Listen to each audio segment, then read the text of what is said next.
अस्सलाम वालेकुम दोस्तों, कैसे हैं। इकबाल की शायरी में छुपे हुए पैगाम को जाहिर करते हुए और उर्दू के हवाले से मुख्तलिफ मौज़ूआत पर वीडियोस बनाते हुए मैं हूं प्रोफेसर खिज़र अब्बास। आज मैं आपकी खिदमत में अल्लामा इकबाल के ज़रीफ़ाना कलाम से कुछ मज़ीद कितात लेके हाजिर हुआ हूं। बगैर वक्त ज़ाया किए वीडियो की तरफ बढ़ते हैं। तो इकबाल फरमाते हैं, मिंबरी इंपीरियल काउंसिल की कुछ मुश्किल नहीं। इंपीरियल काउंसिल यानी शाही काउंसिल जो हिंदुस्तान के मकामी लोगों को नुमाइंदगी देने के लिए हुकूमत बरतानिया की तरफ से बनाई गई थी और उसके मेंबर जो है वोटों से मुंतखब होते थे। तो इकबाल कहते हैं, मिंबरी इंपीरियल काउंसिल की कुछ मुश्किल नहीं। इंपीरियल काउंसिल का मेंबर बनना ये कोई मुश्किल काम नहीं है, आसानी से बन सकता है बंदा। वोट तो मिल जाएंगे, पैसे भी दिलवाएंगे क्या? वोट तो मिल जाएंगे क्या, उसके बदले पैसे भी दिलवाएंगे? यानी जो वोट मांगने जाता है तो वोटर उससे कहते हैं कि भाई कोई पैसे भी दिलवाएंगे, या फिर वोट लेके मेंबर तो बन गए, क्या उन्हें फंड भी मिलेंगे या नहीं मिलेंगे? और मिर्जा गालिब खुदा बख्शे बजा फरमा गए, हमने ये माना कि दिल्ली में रहे, खाएंगे क्या?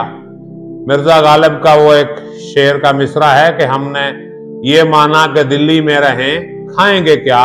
दिल्ली के हालात इस तरह बिगड़ चुके हैं। तो दिल्ली से मुराद हुकूमत है कि हुकूमत में अगर हम आ भी गए तो हमें खाने को तो कुछ नहीं मिलेगा। हिंदुस्तान के लोग महकूम ही रहेंगे, चाहे वो काउंसिल के मेंबर ही क्यों ना बन जाएं, तो उन्हें फंड्स नहीं मिलेंगे, अख्तियार नहीं मिलेंगे। बस ये नाम निहाद सा काम है।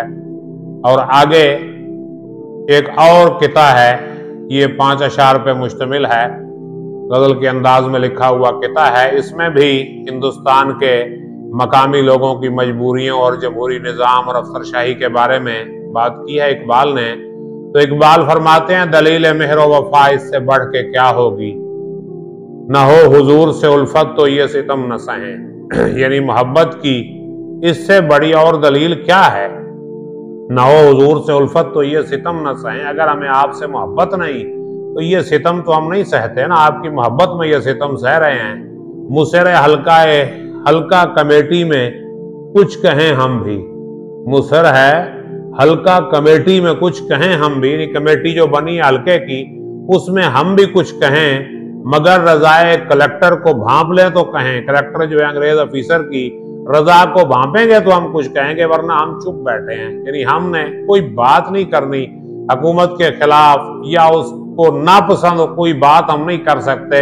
कलेक्टर की रजा पे ही हमने बोलना है। मुसर हल्का कमेटी में कुछ कहें हम भी, यानी हल्का कहता है कि कमेटी में हम भी कोई बात करें, कमेटी में हम जो शामिल हुए हैं तो कोई बात करें, लेकिन हम कलेक्टर की, अंग्रेज अफसर की रजा देख रहे हैं कि वो राजी होगा तो हम कहेंगे, वरना हमने नहीं कहना।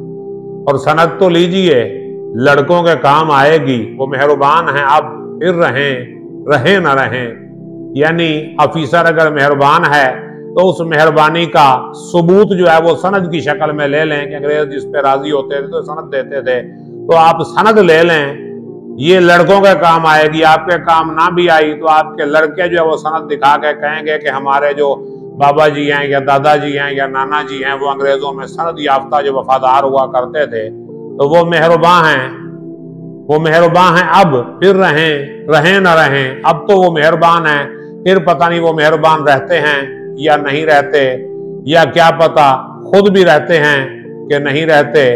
जमीन पर तो नहीं हिंदियों को जा मिलती। अब आगे देखें कि जमीन पर तो हिंदुस्तान के बाशिंदों की कोई जगह नहीं है, मगर जहां में है खाली समंदरों की तहें, मगर दुनिया में समंदरों की तहें खाली हैं, वहां पर हिंदुस्तान के लोग जाके अपना ठिकाना बना लें।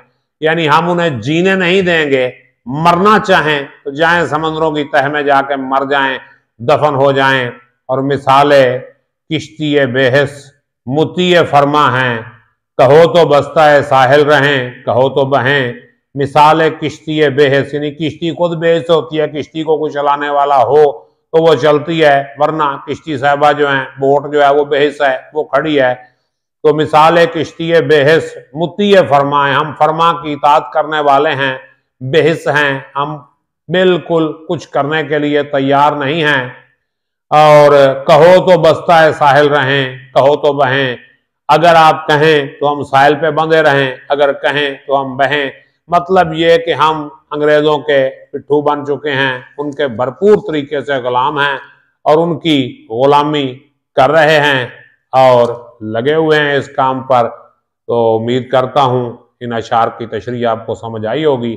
अगर कोई सवाल हो तो कमेंट में कीजिए, मैं उसका जवाब दूंगा। अपना ख्याल रखिएगा, मुझे इजाज़त दीजिए। अल्लाह हाफिज।